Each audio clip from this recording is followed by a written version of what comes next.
সুপ্রিয় দর্শক, আসসালামু আলাইকুম। আপনাদের সাথে আছি আমি পুষ্টিবিদ নাহিদা আহমেদ। সাধারণত দেখা যায় বাচ্চা যখন বয়স আসলে 6 মাস পার করে থাকেন তখন তাদের খাবার কিভাবে শুরু করতে হবে এই বিষয়টি নিয়ে অনেকেরই বিভিন্ন ধরনের কনফিউশন থাকে। বিশেষ করে দেখা যায় এই সময় বাচ্চার সঠিক পুষ্টিগত চাহিদা যদি পূরণ করা না যায় তাহলে কিন্তু বাচ্চার বৃদ্ধি এবং বিকাশ শুধু শারীরিক না, মানসিক বৃদ্ধি এবং বিকাশও কিন্তু বাধাপ্রাপ্ত হয়। তাই অবশ্যই সলিড খাবার শুরু করার সময় কি কি পন্থা অবলম্বন করতে হবে বা কোন কোন বিষয় খুব যত্ন সহকারে হ্যান্ডেল করতে হবে সেই বিষয়টা সম্পর্কে সবারই কিন্তু একটি যথেষ্ট কনসেপ্ট থাকা উচিত বা ক্লিয়ার কনসেপ্ট থাকা উচিত। আমি সবার প্রথমেই যদি বলতে চাই যে অনেকেই দেখা যায় বাচ্চার যখন সলিড খাবারটা শুরু করেন বা বাচ্চার যখন পরিপূরক খাবারটা আসলে শুরু করা হয় তখন তারা শুধুমাত্র আমার কাছে যে পেশেন্টরা আসে তারা বলে, ম্যাডাম আমার বাচ্চাকে তো আমি সুজিই খাওয়াই। কি খায়? সুজি। কি খায়?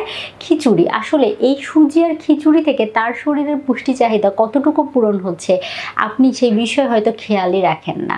সুজি শুধুমাত্র কার্বোহাইড্রেটের উৎস হিসাবে কাজ করে, অন্যান্য পুষ্টি উপাদান পাওয়া যায় কিন্তু অল্প পরিমাণে। সুজি খেলে বা খিচুড়ি খেলে আপনার বাচ্চাকে দেখে হয়তো নাদুস নুদুস বলে মনে হবে বা তার ওজন হয়তো দেখে ঠিক মনে হলেও তার সঠিক পুষ্টি চাহিদা যে পূরণ হয় না সেই বিষয়টি অনেকেই জানেন না।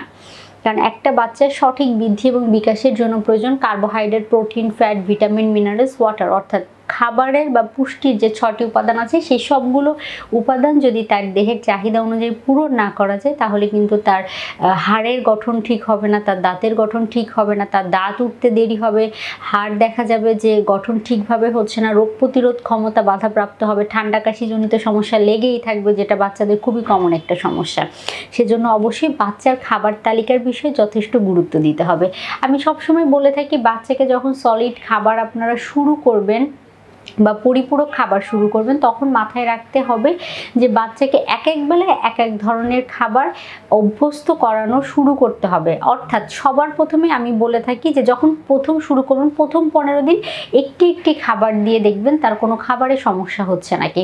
যেমন সুজি দিয়ে যদি আপনি শুরু করেন 2-3 দিন সুজি দিলেন, তারপরে যে কোনো সবজি দিলেন যেমন আলু সেদ্ধ, মিষ্টি কুমড়া সেদ্ধ, গাজর সেদ্ধ, এই জাতীয় সেদ্ধ সবজিগুলো হাত দিয়ে চটকে তারপরে তাকে খাওয়ানোর অভ্যাসটা তৈরি করলেন যে সেগুলো একসেপ্ট কিভাবে করে বা সেগুলো খেলে তার শারীরিক কোনো সমস্যা তৈরি হয় নাকি। এরপরে আপনি পাকা কলা দিতে পারেন, খেজুর দিতে পারেন, একদিন করে একটি একটি ফল বা সবজি দিয়ে তার অভ্যস্ততা তৈরি করলেন। তারপরে 15-20 দিন পরে সুজি দিলেন একবেলা, আরেক বেলা খিচুড়ি দিলেন, মধ্যবর্তী একটা স্ন্যাকিং সময় তার জন্য একটা ফল অথবা সবজি ম্যাশ করে রাখলেন। আরেকটা বিষয় আমি সবসময় বলে থাকি ব্লেন্ড করা খাবার দেওয়া যাবে না। ব্লেন্ড করা খাবারের পুষ্টিগুণ কিন্তু অনেকাংশেই অনেকটা কমে যায়। সেজন্য কি করতে হবে আমি সবসময় বলি কলা দিলে পাকা কলাটা একটু, অর্থাৎ বেশি পাকা কলা হাত দিয়ে চটকে, বেশি পাকা পেঁপে হাত দিয়ে চটকে দিলেন। যদি তাকে পেয়ারা বা আপেল, শক্ত ফল এগুলো দিতে চান তাহলে একটু ভাপ দিয়ে নিলেন, সেদ্ধ করা না। একটা পাত্রে পানি দিয়ে পানিটা ফুটতে থাকবে, তার উপর একটা স্ট্রেনার দিয়ে সেটাকে ছোট ছোট টুকরো করে ফল বা সবজি দিয়ে সেটাকে ভাপিয়ে নিলে দেখা যাবে সেটা কিন্তু হাত দিয়ে চটকে চটকে দিলে বাচ্চা অ্যাকসেপ্ট করবে। যখন আপনি ফলমূল শাকসবজি সেদ্ধ করে পানিটা ফেলে বাচ্চাকে দিচ্ছেন ওই পানি ফেলে দিলে ওই পুষ্টিগুণ কিন্তু অনেকাংশেই চলে যায়। এই জন্য ভাপিয়ে নেওয়া সবজিটা বা ফলটা বাচ্চার জন্য উত্তম, সেটা সেদ্ধ করে নেওয়ার থেকে। আর ব্লেন্ড করা খাবার দেওয়ার পরিবর্তে হাত দিয়ে চটকে বাচ্চাকে খাবারগুলো দিলে তার স্বাভাবিক খাবারে অভ্যস্ততা তৈরি করা কিন্তু অনেক সহজ হয়ে যায়। এর পরবর্তীতে যখন 7 মাস শেষ করে 8 মাসে পড়লো তারপরে খাবারের পরিমাণটা একটু বাড়িয়ে দিলেন, তখন দেখা যায় সাগু দিতে পারেন, চিরা দিতে পারেন বা একটু নরম করে রান্না করা জাউ ভাত তাদেরকে দিতে পারেন। ভাতের মাড়ও কিন্তু বাচ্চার পরিপূরক খাবার হিসেবে খুব ভালো কাজ করে থাকে। আবার দেখা যাচ্ছে আমরা অনেকাংশেই বলি যে একটি কমন সমস্যা তৈরি ডিম দেওয়ার ক্ষেত্রে আমি সবসময় বলে থাকি ডিম যখন বাচ্চাকে দিবেন 3 দিন ডিম ছাড়া নতুন কোনো খাবার তাকে টেস্ট করাবেন না। কারণ অনেক বাচ্চাদের ক্ষেত্রে ডিমে অ্যালার্জি থাকে।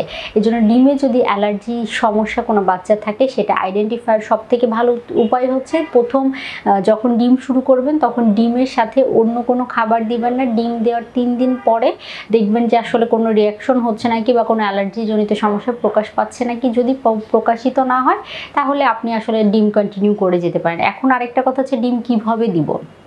আমি বলি ডিমকে পানির মধ্যে দিয়ে আমরা যে স্যুপ যেভাবে তৈরি করি, যে পানি ফুটে উঠলোর মধ্যে ডিম একটা ভেঙে দিয়ে সেটা নেড়ে স্যুপের মতো করে ওইভাবে প্রথম কয়েকদিন দিলেন। তারপরে ডিম সেদ্ধ করে নিয়ে আমরা যে গ্রেডার দিয়ে গ্রেড করি সবজি, সেই গ্রেডার দিয়ে গ্রেড করে সেটা ঝুড়ি ঝুড়ি হয়ে গেলে ওইটা হাত দিয়ে চটকে বুকের দুধ মিশিয়ে অথবা ফর্মুলা মিশিয়ে অথবা পানি মিশিয়েও সেটা দিতে পারেন, অথবা সুজির সাথে ডিম দিয়ে তৈরি করে দিতে পারেন। এই বিষয়গুলো যদি আপনারা খেয়াল রাখেন, আমি যে টিপসগুলো বললাম সেগুলো যদি ব্যালেন্স করে চলতে পারেন, তাহলে দেখা যাবে বাচ্চা সঠিক পুষ্টি পাবে, তার ডেভেলপমেন্ট সঠিক হবে।